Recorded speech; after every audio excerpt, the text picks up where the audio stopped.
ఈరోజే మార్గశిర శుద్ధ ఏకాదశి. దీనినే మోక్షద ఏకాదశి అని కూడా పిలుస్తారు. దీనినే గీతా జయంతి అని కూడా అంటారు.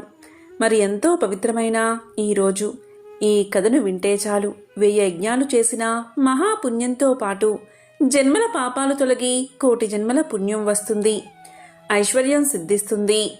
మార్గశిర శుద్ధ ఏకాదశినే మోక్షద ఏకాదశిగా, గీతా జయంతిగా జరుపుకుంటారు. ఒకసారి పాండవాగ్రజుడైన ధర్మరాజు శ్రీకృష్ణునితో ఇలా పలుకుతాడు: ఓ జనార్దన, కేశవ, మాధవ, మధుసూదన, మార్గశిర మాసంలో శుద్ధ ఏకాదశి గురించి నాకు వివరించు అని ప్రార్థిస్తాడు. దానికి శ్రీకృష్ణుడు ఇలా సమాధానం చెప్తాడు: ఓ ధర్మనందన, మార్గశిర మాసంలో శుక్ల పక్షంలో వచ్చే మోక్షద ఏకాదశి గొప్పతనం గురించి నీకు ఒక కథ ద్వారా వినిపిస్తాను, శ్రద్ధగా విను అంటూ ఇలా చెప్పడం ప్రారంభించాడు. పూర్వకాలంలో అత్యంత రమణీయమైన గోకులమనే నగరముండేది. దానిని వైకానసుడు అనే రాజు పాలిస్తూ ఉండేవాడు. తన రాజ్యంలోని ప్రజలను తన కన్న బిడ్డల వలె చూసుకుంటూ ఉండేవాడు. తన రాజ్యంలో సకల విద్యలు నేర్చుకున్న మహాపండితులు ఉన్నారు. ఒకరోజు రాత్రి మహారాజుకి ఒక కల వచ్చింది. ఆ కలలో తన తండ్రి నరకంలో పడి రోదిస్తున్నట్లు వచ్చింది. తరువాత మహారాజుకు మెలకువ వచ్చి కలలో కనిపించిన దృశ్యం చూసి ఎంతగానో బాధపడ్డాడు. ఆ మరుసటి రోజు తన రాజ్యసభలో వేద విద్వాంసులను రప్పించి వారికి తన కల గురించి ఇలా చెప్పాడు: నాకు రాత్రి కలలో నా తండ్రి కనిపించి నరకంలో పడి రోదిస్తున్నట్లు నేను చూశాను. అతను నన్ను చూసి, ఓ కుమారా, ఈ నరకంలోని బాధలు నేను పడలేకుండా ఉన్నాను, నన్ను ఈ నరకం నుంచి విముక్తుణ్ణి చెయ్యి అని బ్రతిమాలాడాడు. అది చూసిన నా హృదయం ఎంతగానో చలించిపోయింది. నా మనసుకు ప్రశాంతత కరువైంది. నిద్ర అనేదే లేదు నాకు. ఇంత రాజ్యం, ఏనుగులు, గుర్రాలు, రథాలు, భార్య బిడ్డలు ఉన్నా కూడా, ఇంత సంపద ఉన్నా కూడా ఆనందం కలగడం లేదు నాకు. కాబట్టి ఏదైనా గ్రంథాన్ని చూసి లేదా వేదాలు పరిశీలించి నా తండ్రి నరకం నుంచి విముక్తుడై మోక్షం పొందే సలహా ఇవ్వమంటాడు. దానికి బ్రాహ్మణులు ఇలా చెప్తారు: మహారాజా, మన నగరానికి దగ్గరలో ఉన్న అరణ్యంలో పర్వతుడు అనే మహాముని యొక్క ఆశ్రమం ఉంది. అక్కడికి వెళ్ళి ఆ మహాముని అడిగితే తగిన ఉపాయం చెప్తాడు. ఆయన సామాన్యుడు కాదు, భూత భవిష్యత్తు వర్తమాన కాలాలు తెలిసిన మహాజ్ఞాని అని చెప్తారు. దాంతో రాజు ఆ అడవి ప్రాంతానికి చేరుకుంటాడు. ఆ విధంగా పర్వత మునీంద్రుడి దగ్గరకు వెళ్ళి సాష్టాంగ నమస్కారం చేస్తాడు మహారాజు. అంతటా మునీంద్రుడు కుశల ప్రశ్నలు అడిగి, మహారాజా, నీ బాధకు కారణమేమిటి అని అడుగుతాడు. దానికి మహారాజు జరిగిందంతా మునీంద్రుడికి చెప్పి, మునీంద్ర, మీరు సర్వసమర్థులు, నా తండ్రి నరకబాధల నుంచి తప్పించే ఉపాయాన్ని ఉపదేశించండి అని వేడుకుంటాడు. ఆ మాటలు విన్న మునీంద్రుడు తన దివ్య దృష్టితో జరిగింది తెలుసుకుని, మహారాజా, నీ తండ్రికి పూర్వజన్మలో 2 భార్యలు ఉండేవారు. వారిద్దరినీ సమానంగా ప్రేమించకుండా కేవలం ఒకే భార్యను ప్రేమించి 2వ భార్యను మీ తండ్రి బాధ పెట్టారు.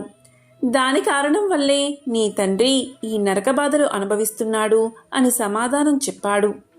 ఇక మహాముని చెప్పిన మాటలు విన్న మహారాజు, మునీంద్ర, జరిగిందేదో జరిగిపోయింది.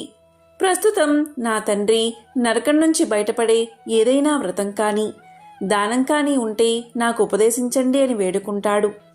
దానికి మునీంద్రుడు ఇలా పలుకుతాడు: మహారాజా, మార్గశిర మాసంలో శుక్ల పక్షంలో వచ్చే ఏకాదశి రోజు నీవు నీ పరివారము ఉపవాస వ్రతాన్ని ఆచరించండి అని పలుకుతాడు. అంతటా మహారాజు మునీంద్రుడికి ధన్యవాదాలు చెప్పి తన రాజ్యానికి చేరుకుంటాడు. ఇక మార్గశిర శుద్ధ ఏకాదశి అంటే మోక్షద ఏకాదశి రానే వచ్చింది. మోక్షద ఏకాదశి రాగానే మహారాజు తన భార్యాబిడ్డలు మరియు పరివారమంతా ఏకాదశి వ్రతాన్ని ఆచరిస్తారు. ఆ పుణ్యాన్ని తండ్రికి దారపోస్తాడు మహారాజు. ఆ పుణ్య ప్రభావం వల్ల ఆకాశం నుంచి పూల వర్షం కురుస్తుంది. తన తండ్రిని దేవతాగణాలు వచ్చి స్వర్గానికి తీసుకువెళ్తారు.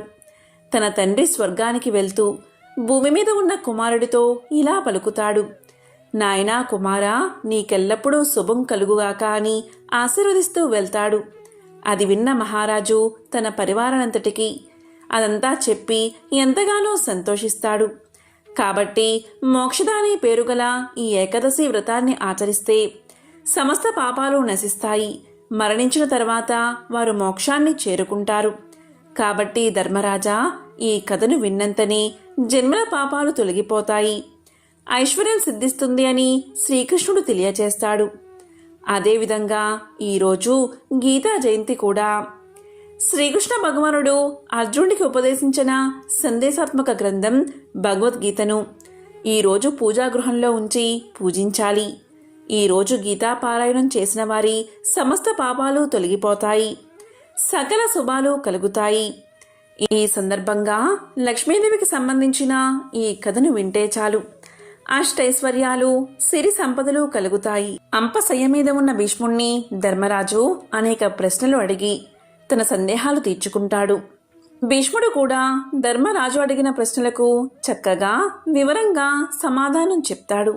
ఈ క్రమంలో భీష్ముణ్ణి ధర్మరాజు ఇలా అడుగుతాడు: ఓ పితామహ, దేహంలోని పురుషుడు ఏ కారణంగా శ్రీమంతుడు అవుతాడు, ఏ కారణంగా నశిస్తాడు అని అడుగుతాడు.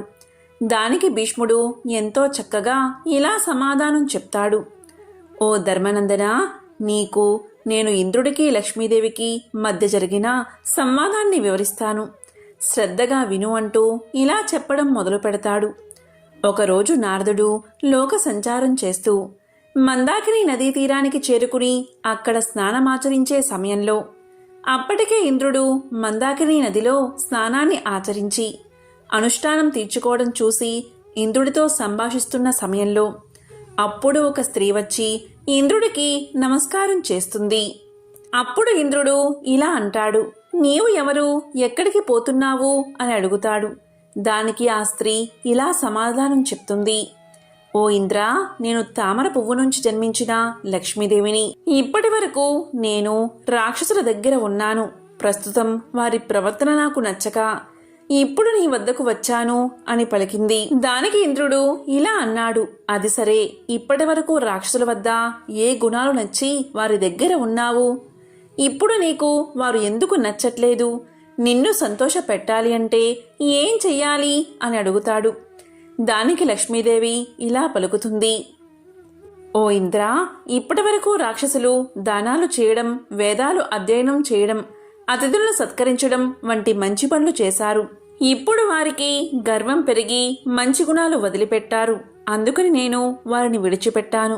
నీవు సత్యధర్మ పరాయణుడు అని తెలిసి నీ వద్దకు వచ్చాను. గురువుల ఎడల భక్తిభావం కలవారు, పితృదేవతలను పూజించేవారు, సత్యాన్నే పలికేవారు, దానశీలులు, ఇతరుల ధనం కాని భార్యలు కాని కోరనివారు, పగలు నిద్రించనివారు, వృద్ధుల పట్ల, బాలల పట్ల, స్త్రీల పట్ల దయ కలిగిన వారు, బ్రాహ్మణుల్ని పూజించేవారు, శుచి శుభ్రత కలిగిన వారంటే నాకెంతో ఇష్టం. నేను అటువంటి వారి దగ్గరే ఉండడానికి ఇష్టపడతాను. అలా కాకుండా కామానికి, లోభానికి, క్రోధానికి లోనై ధర్మాన్ని విడిచిపెట్టేవారు గర్విష్ఠులు, అతిథి సత్కారం చేయనివారు, ఇతరులను మాటలతో బాధపెట్టేవారు, క్రూరమైన పనులు చేసేవారి ఇంట్లో నేను అస్సలు ఉండను అని పలికింది లక్ష్మీదేవి.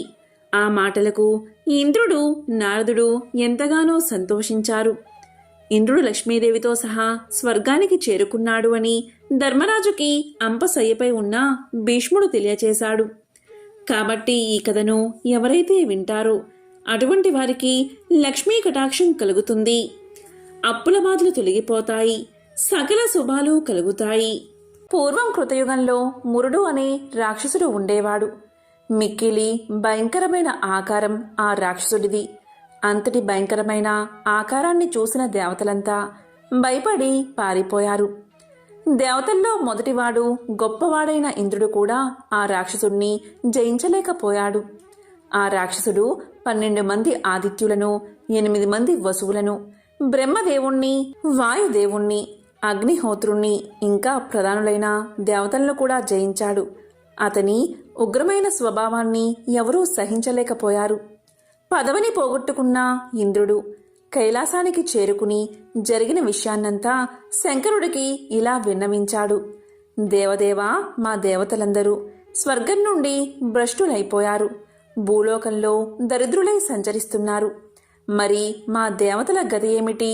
ఇక దేవతలంతా స్వర్గాన్ని పొందడానికి ఉపాయం ఏదైనా ఉంటే సెలవియ్యండి అని ప్రార్థించాడు. దేవేంద్రుడి ప్రార్థన విన్న పరమేశ్వరుడు ఇలా పలికాడు. ఇంద్రా, నీకు కలిగిన ఈ బాధను నా వద్ద మొరపెట్టుకుంటే ఏం లాభం? నీవు గరుడధ్వజుడైన శ్రీ మహావిష్ణువు దగ్గరికి వెళ్ళి, అంటే వైకుంఠానికి చేరుకుని నీకు కలిగిన దుస్థితి గురించి శ్రీపతికి వివరించు. అందరూ శరణు వేడవలసింది అతన్నే. జగత్తునంతటినీ పరిపాలించే జగన్నాథుడు ఆయనే అని శంకరుడు చెప్పగా, శంకరుడు ఇచ్చిన సలహా విని దేవతలకు ప్రభువైన ఇంద్రుడు మిక్కిలి సంతోషించి అందరినీ వెంటబెట్టుకుని, అంటే దేవతలందరినీ వెంటబెట్టుకుని జగన్నాథుని నిలయమైన వైకుంఠానికి చేరుకున్నాడు. అక్కడ ఉన్నవారిని శ్రీహరి గురించి ఇలా అడిగాడు. వారు ఇంద్రుడితో ఇలా చెప్పారు. భగవంతుడు పాలకడలిపై పవలించి ఉన్నాడు, ఇక్కడ లేరు అని సమాధానం చెప్పగా, అది విన్న ఇంద్రుడు దేవతలందరినీ తీసుకుని పాలకడలికి చేరుకున్నాడు. సముద్ర మధ్య భాగంలో ఆదిశేషుడిపై పవలించి ఉన్న భగవంతుణ్ణి చూసి చేతులు జోడించి వినయంగా నిలబడి ఇంద్రుడు ఇలా పలికాడు. ఓ కమలనైనా, నీకు నా నమస్కారం. దేవతలందరికీ నీవే దైవం. పూర్వం మధు అనే రాక్షసుని చంపి మమ్మల్ని రక్షించింది నీవే. ఈనాడు మురుడు అనే రాక్షసుడు స్వర్గాన్ని ఆక్రమించాడు, మమ్మల్ని తరిమేశాడు. ఈ సమయంలో నీవు నిద్రించడం న్యాయమేనా? ఒకసారి నీ విశాలమైన నేత్రాలతో మా వంక చూడు స్వామి, మా బాధలు నీకు అర్థమవుతాయి, తెలుస్తాయి. ఆ రాక్షసుడికి భయపడిన దేవతలంతా నాతో పాటు నీ దగ్గరకు వచ్చారు. అందరూ నిన్నే శరణు వేడుతున్నారు. ఈ ప్రపంచానికి కర్తవు నీవే, కర్మవు నీవే, కారణం నీవే. లోకంలోని సమస్త ప్రాణులకు నీవే తల్లివి, ఈ ప్రపంచానంతటికీ నీవే తండ్రివి. ఓ దేవా, దేవతలకు ఆపదలు సంభవించినప్పుడల్లా సహాయపడేది నీవే. ఈ భూమండలమంతా వ్యాపించి ఉన్నది నీవే. ఆకాశమంతా నీ స్వరూపమే. సమస్త ప్రపంచానికి ఉపకారం చేసేవాడివి నీవే. నీవే శివుడివి, నీవే బ్రహ్మస్వరూపుడివి. మూడు లోకాలను పరిపాలించేది నీవే. నీవే సూర్యుడివి, నీవే చంద్రుడివి, నీవే అగ్నిదేవుడివి. నీవు లేని, నీవు కానిది ఈ మూడు లోకాల్లో ఏదీ లేదు. స్వర్గాన్ని మురాసుడు ఆక్రమించాడు, మమ్మల్నందరినీ స్వర్గం నుంచి తరిమి కొట్టాడు. దేవతలంతా భయభ్రాంతులై ఉన్నారు. కనుక మాకు అభయాన్ని ప్రసాదించు స్వామి. యోగులకు కూడా దారి చూపే మహాయోగివి నీవు. మమ్మల్నందరినీ అనుగ్రహించమని పదే పదే ప్రార్థిస్తున్నాను. ఈ దేవతలందరూ స్థానభ్రష్టులై వారి వారి పదవులను పోగొట్టుకుని బికారులై దిక్కులేని వారై భూమియందు తిరుగుతున్నారు అంటూ ఇంద్రుడు మహావిష్ణువును ప్రార్థించాడు. అప్పుడు శ్రీ మహావిష్ణువు ఇంద్రుడితో ఇలా పలికాడు. ఓ ఇంద్రదేవా, మీకు ఏ విధమైన భయము లేదు, ఉండదు. నీవు ప్రశాంతమైన మనసు కలవాడివి. నేను అడిగిన ప్రశ్నలకి సమాధానం చెప్పు. ఇంతకీ మీ దేవతలందరినీ జయించిన ఆ మహామాయావి అయిన దానవుడు ఎవరు? అతను ఎక్కడ ఉంటాడు? అతని పేరేమిటి? అతనికి ఎంత సైన్యం ఉంది? అతనికి ఆశ్రయము ఏమైనా ఉన్నదా? ఈ విషయాలన్నీ నీకు తెలిసినంతవరకు వివరంగా చెప్పు. నీవు చెప్పినవన్నీ విన్న తర్వాత ఏం చేయాలో ఆలోచిస్తాను, నిర్ణయిస్తాను అన్నాడు మహావిష్ణువు. అప్పుడు ఇంద్రుడు ఇలా పలికాడు. ఓ భగవంతుడా, దివ్య స్వరూపమైన దేవప్రభువు నీవు. ఎప్పుడూ నీ భక్తులను అనుగ్రహిస్తూనే ఉంటావు. అందులో ఎటువంటి సందేహమూ లేదు. పూర్వకాలంలో నాడీజంగుడు అనే మహారాక్షసుడు ఉండేవాడు. అతను బ్రహ్మవంశంలో పుట్టాడు. కాని అతని స్వభావం మాత్రం భయాన్ని కలిగించేదిగా ఉండేది. అది అందరికీ తెలుసు. అతను అదే పనిగా దేవతలను బాధించేవాడు. అతని కుమారుడే ఈ మురుడు అనే పేరుగల మహారాక్షసుడు. ఇతను చంద్రావతి అనే పేరుగల గొప్ప నగరాన్ని పాలిస్తూ ఉన్నాడు. ఈ మురాసురుడు మహాబల పరాక్రమశాలి, దుష్ట రాక్షసుడు. సమస్త ప్రపంచాన్ని జయించి దేవతలందరినీ స్వర్గం నుండి భ్రష్టుల్ని చేశాడు. స్వర్గాన్ని తన అధీనం చేసుకున్నాడు. అష్టదిక్పాలకులైన ఇంద్రుడు, అగ్ని, యముడు, వాయుదేవుడు ఈశానుడు, సోముడు, నైరుతి, వరుణుడు వీరందరి బాధ్యతలను అతనే నిర్వహిస్తున్నాడు. అంతేకాదు సూర్యుని కూడా తొలగించాడు. తానే సూర్యుడై ప్రపంచాన్ని కూడా ప్రకాశింపచేస్తున్నాడు. అదేవిధంగా అతనే మేఘ స్వరూపాన్ని ధరించి వర్షాలను కురిపిస్తున్నాడు. ఇంతటి శక్తి సంపన్నుడు దేవతలచే ఏ విధంగా జయించబడతాడు? కనుక ఆ మురాసురుణ్ణి నీవే సంహరించాలి, దేవతలకు జయాన్ని కలిగించాలి అని చెప్పగా అదంతా విన్న మహావిష్ణువు తన పరిపాలనలో అధికారులు తొలగించినందుకు మిక్కిలి కోపాన్ని తెచ్చుకున్నాడు. ఇలా పలికాడు, చూడు దేవేంద్ర, ఆ రాక్షసుడు ఎంతటి బలవంతుడైనా కాని అతన్ని తప్పకుండా నేను వధిస్తాను. మీ దేవతలందరూ మీ మీ ఆయుధాలతో సమరోత్సవాన్ని పొందండి, నాతో పాటుగా చంద్రావతి నగరానికి బయలుదేరండి అని ఆజ్ఞాపించాడు. శ్రీ మహావిష్ణువు యొక్క ఆజ్ఞ ప్రకారం ఆయనతో కలిసి ప్రయాణం సాగించారు దేవతలు. ఇక దేవతలందరూ దానవ నగరాన్ని ముట్టడించారు. ఇక మురాసురుడు హఠాత్తుగా వచ్చిన దేవతా సమూహాన్ని చూసి సింహంలా గర్జించాడు. దానవసేన నాయకులను రెచ్చగొడుతూ లెక్కబెట్టడానికి వీలు లేనంత వేల సంఖ్య సైన్య సమూహంతో దివ్యమైన ఆయుధాలను ధరించి దేవతా సైన్యాల్ని ఎదుర్కొన్నాడు. ఆ రాక్షస నాయకులు దేవతా సమూహాన్ని చితకబాదారు. ఆ మహాభయంకరమైన దేవదానవ సంగ్రామంలో దేవతలు రాక్షసుల దాటికి తట్టుకోలేక 10 దిక్కులకు యుద్ధరంగాన్ని వదిలిపెట్టి పారిపోతున్నారు. కాని శ్రీ మహావిష్ణువు ఒక్కడే నిలబడ్డాడు. అది చూశారు దానవులు. కలిసి ఒకసారిగా అనేకానేక ఆయుధాలతో మహావిష్ణువును చుట్టుముట్టారు. శ్రీహరి శంఖం, చక్రం, గద మొదలైన ఆయుధాలను ప్రయోగిస్తున్నాడు. తన దగ్గరకు పరిగెత్తుకుంటూ వస్తున్న రాక్షసుల శరీరాలను చీల్చడానికి తాచుపాము వంటి తీక్ష్ణమైన బాణాలను ప్రయోగించాడు. ఆ యుద్ధ రంగంలో వందల వేల మంది రాక్షసులు మరణించారు. మురుడు ఒక్కడే యుద్ధభూమిలో నిలబడి ఉన్నాడు. శ్రీహరితో మాటిమాటికి పోరు సాగించాడు. శ్రీ మహావిష్ణువు ఎంత గొప్ప ఆయుధాన్ని మురుడు మీదకి ప్రయోగించినా అది మురుడి యొక్క తేజో ప్రభావానికి పువ్వుల్లాగా అతని మీద పడుతుంది. శ్రీ మహావిష్ణువు ఎన్ని శస్త్రాలను అస్త్రాలను ప్రయోగించినా ఫలితం లేకుండా పోయింది. దాంతో శ్రీ మహావిష్ణువు అతనితో బాహుయుద్ధానికి దిగాడు. ఆయుధంతో సమానమైన తన బాహుదండాలతో కోపంతో కూడినవాడే మురుడిని బాదుతున్నాడు. ఈ విధంగా మురుడితో జనార్దనుడు 1000 సంవత్సరాలు యుద్ధం చేశాడు. అయినా అతన్ని జయించలేకపోయాడు. భగవంతుడు పూర్తిగా అలసిపోయాడు. విశ్రాంతి తీసుకోవడం కోసం బదరికాశ్రమానికి చేరుకున్నాడు. అక్కడ హిమాలయ పర్వతాలలో హైమావతి అనే పేరుగల అందమైన గుహ ఒక్కటి ఉన్నది. మహాయోగేశ్వరుడైన జగన్నాథుడు పడుకోవడానికి ఆ గుహలోకి ప్రవేశించాడు. ఆ గుహ 12 యోజనాల పొడవు ఉన్నది. విశ్రాంతికి అనుకూలంగా ఉందని భావించాడు మహావిష్ణువు. ఆ గుహలో హాయిగా నిద్రపోయాడు. నిజంగానే విష్ణువు కూడా ఆ రాక్షసుడికి భయపడ్డాడు. ఆ గుహకు ఒక్కటే దారి ఉంది. నేను అనేక అవతారాల్లో చాలామంది రాక్షసులతో యుద్ధం చేశాను. అయినా వారందరినీ సునాయాసంగా సంహరించాను. ఇతనితో యుద్ధం చేసి నేను పూర్తిగా అలసిపోయాను. నేను యుద్ధరంగాన్ని విడిచిపెట్టి రావడం చూశాడు మురుడు. నా వెనకే వచ్చాడు. మురుడు గుహలోకి ప్రవేశించాడు. నిద్రపోతున్న నన్ను చూసి హృదయంలో ఇలా అనుకున్నాడు, యుద్ధ నీతి ప్రకారం నిద్రపోతున్న వారిని చంపకూడదు అనే నియమం ఉన్నది. కాని ఇతను నిద్రలేచిన దగ్గర నుంచి మళ్లీ రాక్షస సంహారం మొదలు పెడతాడు. అందుకని అటువంటి ఆపద రాక్షసులకు రాకుండా ఉండాలని మా శత్రువైన ఇతన్ని ఇప్పుడే సంహరించడమే తగిన పని అని నిర్ణయించుకున్నాడు. శత్రుశేషం ఉండకూడదని నిర్ణయించుకున్నాడు మురాసురుడు. దుర్మార్గుడైన ఆ రాక్షసుడు ఆలోచనని ముందుగానే తెలుసుకున్నాడు శ్రీ మహావిష్ణువు.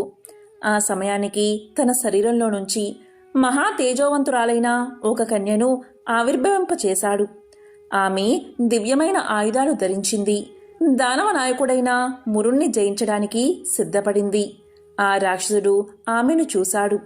తాను కూడా యుద్ధానికి సిద్ధపడ్డాడు. ఆ కన్యామణి మురుడితో ఇలా పలుకుతుంది, ఓరి దానవాదమా, నిద్రపోయే వారిని చంపడానికి సిద్ధపడుతున్నావు. నీకు అస్సలు సిగ్గులేదా? నీ పరాక్రమం ఇంతేనా? నీకు శక్తి ఉంటే నాతో యుద్ధానికి రా అని పిలిచింది. అతన్ని కవ్వించింది.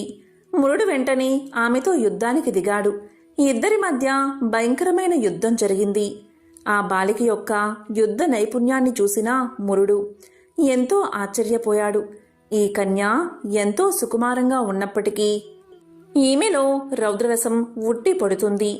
ఈమె ఎవరిచేత సృష్టించబడిందో ఏమో కాని ఈమె ప్రయోగించిన ఆయుధాలు పిడుగుద్దుల వలె నా మీద పడుతున్నాయి.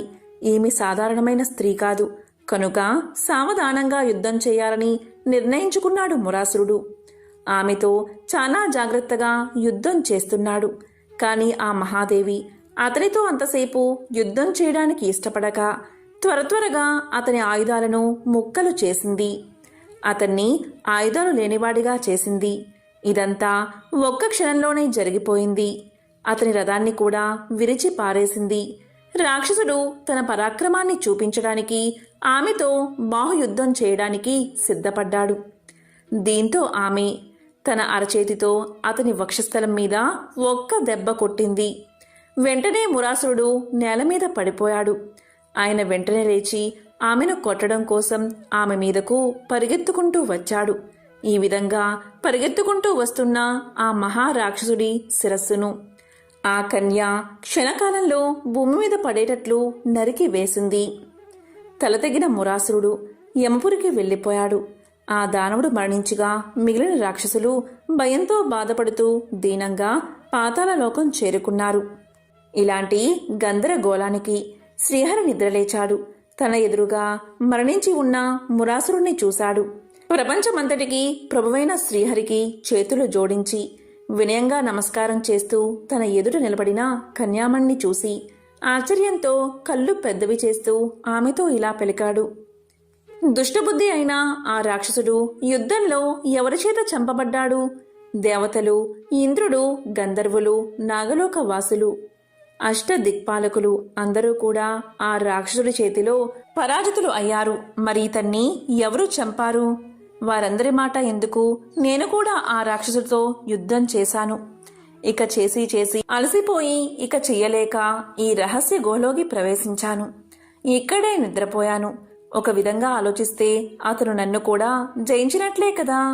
యుద్ధరంగం నుండి పారిపోయి వచ్చిన నన్ను ఎవరో దయతలచి రక్షించారు, అతన్ని సంహరించారు అని పలికాడు శ్రీహరి. అప్పుడు ఆ స్త్రీ ఇలా పలుకుతుంది. ప్రభు, నేను మీ శక్తి విశేషాన్ని నన్ను చూసి సమస్త శత్రువులు భయపడతారు. నేను మీ అంశచేతనే పుట్టాను. దుర్మార్గుడైన ఆ రాక్షసుడు నిద్రిస్తున్న మిమ్మల్ని చంపడానికి ప్రయత్నించాడు. అతని ఆలోచన పసిగట్టి వెంటనే యుద్ధం చేసి నేను అతన్ని చంపాను. అతని మరణం వల్ల దేవతలందరూ భయాన్ని వీడారు. ఇకపై 3 లోకాల్లోనూ శాంతి, సౌఖ్యం నెలకొంటాయి. సర్వమును హరించేది మీరే. నేను కేవలం నిమిత్తాన్ని మాత్రమే. సమస్త లోకాల్లోనే ప్రాణికోటి భయాన్ని కలిగించే ఆ రాక్షసుణ్ణి 3 లోకాల్ని రక్షించడం కోసం మీ మహాశక్తి అయినా నేనే చంపాను. ఈ విధంగా చచ్చిన దానవుణ్ణి చూసి మీరు ఆశ్చర్యపోవడం చూస్తే నాకు చాలా వింతగా ఉంది. ఇదంతా మీరేలే కదా ప్రభు, నన్ను అనుగ్రహించి చెప్పండి అని కోరింది.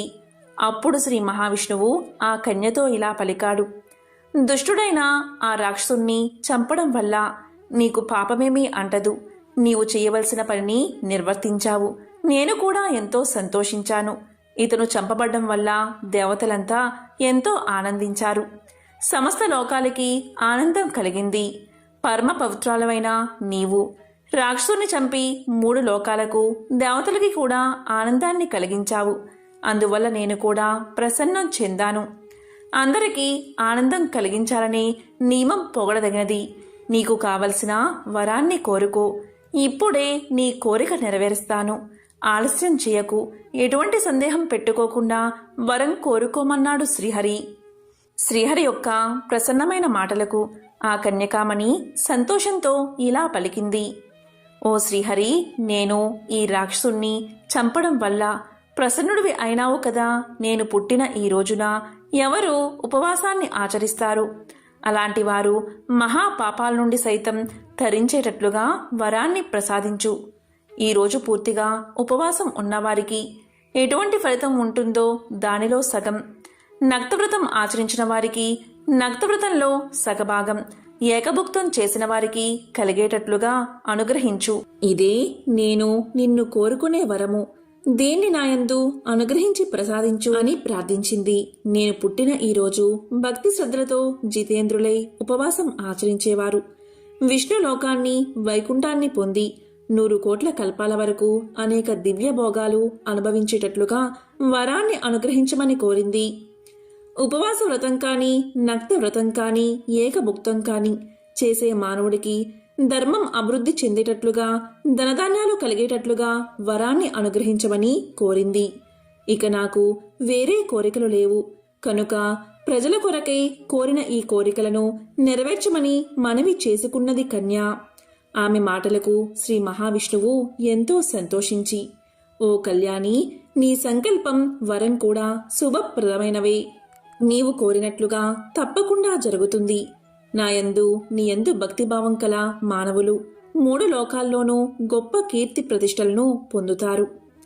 అంత్యకాలంలో వైకుంఠంలో నా సన్నిధికి చేరుకుంటారు. నా మహాశక్తి స్వరూపిణివైన నీవు పుట్టినందువల్ల నీ పేరు కూడా లోకంలో ఉత్పన్న ఏకాదశి అనే పేరుతో ప్రసిద్ధి పొందుతుంది. ఎవరైతే ఈ ఏకాదశి వ్రతాన్ని ఆచరిస్తారో వారికి 1,000,000 జన్మల మహాపుణ్యం కలుగుతుంది. చివరకు వైకుంఠాన్ని చేరుకుంటారు. సమస్త తీర్థాలను సేవించినందువల్ల ఎంత పుణ్యం కలుగుతుందో దానికంటే ఎక్కువ పుణ్యం ఈ ఏకాదశి వ్రతాన్ని ఆచరించడం వల్ల కలుగుతుంది. అదేవిధంగా సమస్త దానాల కంటే అధిక ఫలము, సమస్త వ్రతాల కంటే అధిక ఫలము ఈ ఏకాదశి వల్ల లభిస్తాయి అని చెప్పి ఆ కన్యారత్నానికి వరాన్ని ప్రసాదించాడు మహావిష్ణువు. వెంటనే అక్కడికక్కడే అంతర్ధానమయ్యాడు. శ్రీ మహావిష్ణువు మాటలకు ఏకాదశి దేవత మిక్కిలి సంతోషించింది.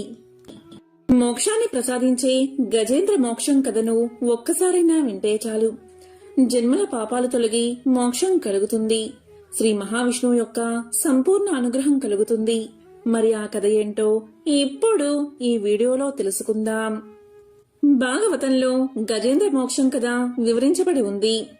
ఒకసారి శుక్ర మహర్షి శ్రీ మహావిష్ణువు గజేంద్రుణ్ణి కాపాడడం కోసం భూలోకానికి వచ్చాడని పరీక్షిత్ మహారాజుకు తెలియచేశాడు.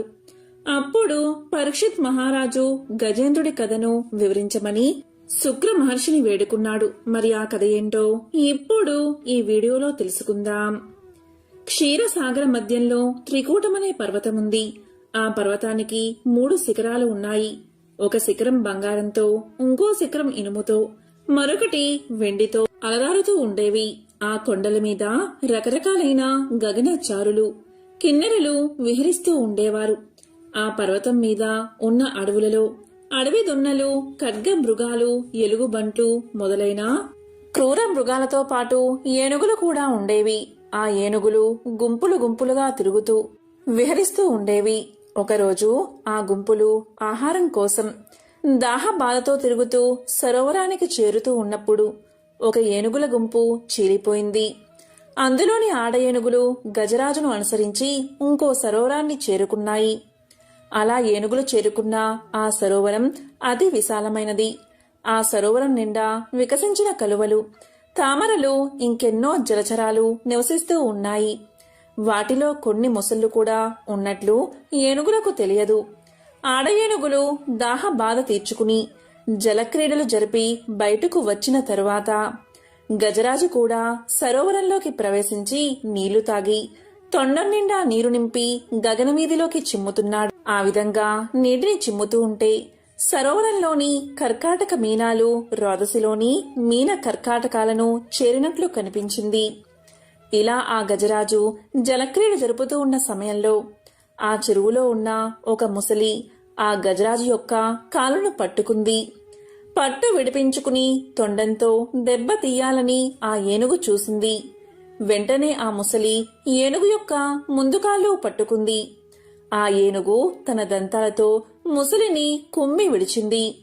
అప్పుడు ఆ ముసలి వెనుకవైపు వచ్చి ఏనుగు తోకను కుమ్మి చీల్చింది. అలా ఆ కరి మకరం ఒకదాన్ని ఒకటి కుమ్మి చీల్చుకుంటూ ఉండగా కరిబలం సన్నగిల్లుతుంది. జలమే తన నివాస స్థానం అవడం వల్ల మకరం బలం అంతకంతకు పెరుగుతూ ఉండడంతో గజరాజు నీరసిస్తుంది. ఈ విధంగా ముసలితో పోరు సాగించలేక దీనావస్థలో పడిన ఆ గజరాజు మకరాన్ని గెలవడం తన వల్ల కాదు అని నిశ్చయించుకుని తన్ని రక్షించమంటూ సర్వేశ్వరుడైన నారాయణుణ్ణి ప్రార్థించాడు. ఈ విధంగా ప్రార్థించాడు. అక్కడెక్కడో వైకుంఠపురంలోని ఓ మూల ఒక సౌధం. ఆ సౌధ పరిసరాల్లో మందారవనం, అందులో అమృత సరస్సు. అక్కడ మంచంపై లక్ష్మీదేవితో వినోదించు శ్రీమన్నారాయణుడికి ఏనుగు పాహి పాహి అని పెట్టిన కేక వినిపించగానే వెంటనే బయలుదేరాడు మహావిష్ణువు. భక్తుణ్ణి రక్షించడానికి భగవంతుడు బయలుదేరిన తీరు అమోఘం. గజేంద్రుడి ప్రాణాలు కాపాడాలి అనే ఉత్సాహంతో నిండిపోయిన విష్ణుమూర్తి లక్ష్మీదేవికి చెప్పలేదు. శంఖ చక్రాలను రెండూ చేతుల్లోకి తీసుకోలేదు. సేవకులనెవరినీ పిలవలేదు. గరుడ వాహనాన్ని సిద్ధపరుచుకోలేదు. చివదుద్దు వరకు జారిన జుట్టు చక్కదిద్దుకోలేదు. ప్రణయ కలహంలో ఎత్తిపట్టిన లక్ష్మీదేవి కొంగైనా వదల్లేదు. అలా వెళ్తున్న నారాయణ్ణి చూసి మహాలక్ష్మి తన మనసులో ఈ విధంగా అనుకుంది. ఏ దుష్ట దుశ్శాసనుడు కబంధ హస్తాల్లోనైనా చిక్కుకున్న ద్రౌపదీదేవి వంటి ఇల్లాలు మొరపెట్టుకుంటుందా? మళ్ళీ పరమమూర్ఖుడైన సోమకాసురుడు వేదాలను దొంగలించడానికి వచ్చాడా? అసురులు అమరావతిపైకి దండెత్తి వస్తున్నారా? ప్రహ్లాదుడు వంటి భక్తులను హింసించే హిరణ్యాక్షుడు మళ్లీ బయలుదేరాడా అని సంశయించి ఆయన వెంట బయలుదేరింది. ఆ విధంగా గజరాజు ఉన్న సరోవరాన్ని చేరుతూనే తన సుదర్శన చక్రాన్ని విడిచిపెట్టాడు మహావిష్ణువు. ఆ సుదర్శన చక్రం విస్ఫులింగాలు చిమ్ముతూ మరుక్షణంలో సరోవరంలోకి ప్రవేశించి ఆ ముసలి తలను ఖండించింది. వెంటనే గజేంద్రుడు ఊపిరి పీల్చుకుని కొల నుండి బయటకు వచ్చి కరణీ బృందాన్ని చేరి సంతోషంతో తొండం ఎత్తి పలకరించాడు. అప్పుడు శ్రీహరి తన శంఖాన్ని పూరించాడు. ఆ పాంచజన్యపు ధ్వని శత్రుజనానికి హృదయ విదారకం, సజ్జనులకు ఉల్లాసభరితాన్ని కలిగిస్తుంది. అప్పుడు నారాయణుడు తన కర స్పర్శతో ఆ కరిని అనుగ్రహిస్తాడు. ఆ అనుగ్రహంతో ఆ గజరాజు వైకుంఠాన్ని చేరుకుంటాడు. నిరంతరం ఎవరైతే శ్రీహరిని స్మరిస్తారో వారిని ఎప్పుడూ నేను విస్మరించను అని శ్రీదేవికి చెప్పగా ఆ లక్ష్మీదేవి దీనుల మొరవిని వారిని రక్షించే శ్రీ మహావిష్ణువుతో రావడం కంటే భాగ్యం ఏముంటుంది అని అనుకుంటుంది. గజరాజు నీటి నుండి తామర పుష్పాన్ని తీసుకువచ్చి స్వామివారి పాదాల దగ్గర పెట్టి నమస్కారం చేసింది. ముసలి చనిపోయినప్పుడు అందులో నుండి ఒక గంధర్వుడు వచ్చి గంధర్వ లోకానికి వెళ్లిపోయాడు. ఇలా కథ వింటూనే పరీక్షితుడు శుక్ర మహర్షితో ఇంతటి పుణ్యం ఆ గజరాజుకు ఎలా వచ్చిందో చెప్పమని అడగగా అప్పుడు శుక్ర మహర్షి ఇలా చెప్పసాగాడు. ఒకప్పుడు ద్రవిడ దేశాన్ని పరిపాలించే రాజు ఉండేవాడు. అతను అష్టాక్షరి మంత్రోపదేశాన్ని పొంది ఒక పర్వత శిఖరానికి చేరుకుని అక్కడ అష్టాక్షరి మంత్రం ఉపాసన చేద్దామని భావించి అక్కడే మంత్రజపం చేస్తూ ఉండగా అక్కడికి అగస్త్య మహర్షి వచ్చాడు. అయితే మంత్రజపం చేస్తున్నానని మహర్షి వచ్చినా లేవకపోవడంతో ఆగ్రహించిన అగస్త్యుడు నువ్వు ఏనుగు యోనియందు జన్మిస్తావు అని అతన్ని శపించాడు. అయితే మహాపురుషులు ఏనాడైతే మీ ఇంటికి వస్తారో ఆ రోజే మీ పూజ ఫలించిందని గుర్తు పెట్టుకోవాలి అనడంతో అలా గజరాజుగా జన్మించి తన ప్రాణాలు పోయే సమయంలో గత జన్మలో చేసిన మంత్రానుష్ఠాన ప్రభావం వల్ల శ్రీమన్నారాయణుడు గుర్తుకు వచ్చి శరణాగతి చేశాడు. ఇక గంధర్వుడి విషయానికి వస్తే గంధర్వుడు ఒకరోజు గంధర్వ కాంతలతో నీటిలో నిలబడి స్నానం చేస్తూ ఉండగా అక్కడికి బాగా చిక్కిపోయిన ఒక మహర్షి రాగా అతన్ని అపహాస్యం చేశాడు ఆ గంధర్వుడు. గంధర్వ కాంతలు నవ్వుతారని అనుకుని నీటి లోపల నుండి వచ్చి ఆ మహర్షి కాలని లాగాడు గంధర్వుడు. దీంతో మహర్షి నీటిలోకి పడిపోయాడు. అప్పుడు ఆగ్రహించిన మహర్షి నీకు నీటి అడుగు నుండి వచ్చి కాలులాగే అలవాటు ఉంది కనుక అలా చేసే ముసలివై జన్మించమని శపించాడు. ఆ విధంగా సుదర్శన చక్రంతో తల నరకబడగా అతనికి శాప విమోచనం కలిగింది. అందుకే గంధర్వుడయ్యి గంధర్వ లోకానికి వెళ్లిపోయాడు. ఈ విధంగా గజేంద్ర మోక్షం కథను శుక్ర మహర్షి పరీక్షిత్ మహారాజుకు తెలియజేశాడు. ఈ విధంగా భాగవతంలో చెప్పిన కథలన్నీ ఒక ఎత్తు అయితే గజేంద్ర మోక్షం ఒక ఎత్తు. ఎవరైతే ఈ గజేంద్ర మోక్షం కథని శ్రద్ధగా వింటారో వారి పాపాలన్నీ పరిహరించబడతాయి. ఐశ్వర్యం కలిసి వచ్చి దరిద్రం తొలగిపోతుంది. గ్రహదోషాల వల్ల కలిగే పీడలు తొలగిపోతాయి. ముఖ్యంగా ఈ ఏకాదశి ఉపవాసం రోజున విష్ణుమూర్తికి పాయసాన్ని సమర్పించాలి. ఇందులో తులసి ఆకులు వేయాలి. దీంతో శ్రీ మహావిష్ణువు ప్రసన్నుడై కోరికలు తీరుస్తాడు. ఏకాదశి రోజున తులసి ఆకులు కొయ్యకూడదు. ఒకరోజు ముందే తులసి ఆకులు కోసి స్వామివారి కోసం పెట్టుకోవచ్చు. పంచామృతం విష్ణువుకు మహాప్రీతికరమైనది. ఏకాదశి రోజు శ్రీ మహావిష్ణువుకు పంచామృతంతో అభిషేకం చెయ్యాలి. పంచామృతాన్ని ప్రసాదం రూపంలో తీసుకోవాలి. దీనివల్ల విష్ణువు యొక్క సంపూర్ణ అనుగ్రహం కలుగుతుంది. ఇలా చేస్తే ఐశ్వర్యం, ఆహారం పెరగడంతో కోరికలు కూడా నెరవేరతాయి. ఏకాదశి రోజు ఉపవాసం ఉండలేని వారు, కుదరని వారు కొన్ని నియమాలు పాటిస్తే జీవితంలో అనేక సమస్యల నుంచి మిమ్మల్ని రక్షిస్తుంది. అవి ఏంటి అంటే, ఈ ఏకాదశి రోజు ఎవరూ అబద్ధాలు చెప్పకూడదు. ఎవరి గురించి చెడుగా మాట్లాడకూడదు. ఈ రోజు మీ మనసులో ఎలాంటి చెడు మరియు ప్రతికూల ఆలోచనలు రానివ్వకూడదు. ఇలా చేస్తే కఠిన ఉపవాసం, పూజలు చేసినా కూడా పూర్తి ఫలితం మీకు లభించదు. ఈ ఏకాదశి రోజు ఉపవాసం ఉండలేని వారు కూడా సాత్విక ఆహారాన్ని మాత్రమే తీసుకోవాలి. ఈ ఏకాదశి రోజు అన్నం తినడం నిషేధం. ఈ ఏకాదశికి ఒకరోజు ముందు నుంచి బ్రహ్మచర్యాన్ని పాటించాలి. అదేవిధంగా చాప వేసుకుని నేలపై పడుకోవాలి. ఇక ఈ ఏకాదశి రోజు ఉపవాసం ఉండి రాత్రి జాగరణ చేసి విష్ణు కథలు వినాలి. ఇక ద్వాదశి రోజు ద్వాదశి గడియల్లో పారణ చేయడంతో ఏకాదశి వ్రతం ముగుస్తుంది. ఎంతో పవిత్రమైన ఈ కథను విన్నా, చదివినా, చెప్పినా, వినిపించినా 1000 గోవులను దానం చేసిన మహాపుణ్యాన్ని కలిగిస్తుంది. జన్మల పాపాలు తొలగి కోటి జన్మల పుణ్యం వస్తుంది. సకల శుభాలు కలుగుతాయి.